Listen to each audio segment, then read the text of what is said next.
अवांजी समातुन ताईं radio voice of Sindh London. बीमारी के बिस्तरे ते पियल नौजवान शायर जानिब खोसे बाबति निज़ाम दुरानी लिखे थो। शायर हमेशह पंहिंजे दिल जी धड़कननि, एहसासनि ऐं सोचनि खे लफ़्ज़नि जी सूरत में पेश करे थो। सदस रूह में तड़प हुजे थी, ख़्वाब हुजनि था, दर्द ऐं ख़ुशियूं हुजनि थियूं। शायर जो कमु सिर्फ़ु शेर लिखणु न हूंदो आहे, पर माण्हुनि जे एहसासनि खे पंहिंजे दिलि मां छणे सचाई सां खेनि पेश करणु हूंदो आहे। अहिड़े ई हिकु हसास दिलि वारो शाइर जानिब खोसो बि आहे, जेको बीमारी जे बिस्तरे ते पियल हूंदे बि पंहिंजे अंदर जी रोशनी, पंहिंजे लफ़्ज़नि जी ताक़त ऐं पंहिंजे दिलि जी तड़प खे कॾहिं बि विसारे नथो। बीमारी इंसान खे कमज़ोर त करे थी, पर शाइर खे वधीक हसास, वधीक गहरो ऐं वधीक गूढ़ो करे छॾींदी आहे। जानिब खोसो लाइ बि बीमारी हिकु आज़माइश हुई।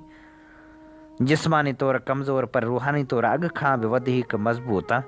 जॾहिं हू बिस्तर ते लेटियो पियो हो त संदसि अखियुनि में हज़ारनि दर्द जा मंज़र तरी आया, पर उन्हनि दर्दनि में बि मुहबत, उमेद ऐं शाइराणो जमाल मौजूदु हो। संदसि दिलि जे धड़कननि में बि शाइरी धड़कंदो रहियो। हिन वक़्त में हुन जा लिखियल शेर न सिर्फ़ु संदसि बीमारी जा गवाह आहिनि, पर संदसि अंदर जी जंग ऐं हिमत जा निशान बि आहिनि। हू बिस्तर ते पियल हुजे या सिहतियाब हालत में, संदसि कलम कॾहिं बि नथो रुके। हू दुनिया ॾांहुं दर्द जी ॿी पर मुहबत जी ज़ुबान सां ॻाल्हाईंदो रहे थो। हर नज़म में संदसि तकलीफ़, हर बैत में संदसि उखाई, हर शेर में संदसि अण छूंदड़ जज़्बो महसूसु थिए थो। जानिब खोसो पंहिंजी बीमारी में बि माण्हुनि लाइ उमेद जो पैगाम बणियो। हुन दर्द खे बि शाइरी जी सूरत में अहिड़ी नफ़ासत सां पेश कयो, ॼण दर्द बि कंहिंजो साथी बणिजी वियो हुजे। बिस्तर ते लेटियल हूंदे बि हुन जो दिलि मज़बूत रहियो, छो त शाइर जी असुलु ताक़त संदसि लफ़्ज़ हूंदा आहिनि, जेके कंहिं बि हालत में कमज़ोर न थींदा। बीमारी जे हिन दौर में जानिब खोसो न फ़क़्ति पंहिंजे लाइ, पर पंहिंजे पढ़ंदड़नि लाइ बि हिमत, सचाई ऐं जज़्बनि जो हिकु नओं बाब लिखियो। हुन साबित कयो त शाइर बीमार थी सघे थो, पर शाइरी कॾहिं बि बीमार न थींदी।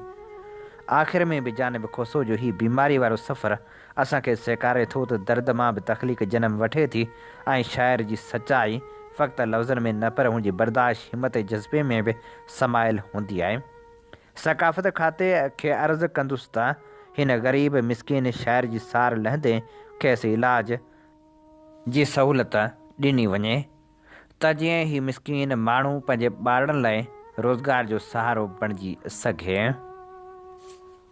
अवांजी समातुन ताईं radio voice of Sindh London.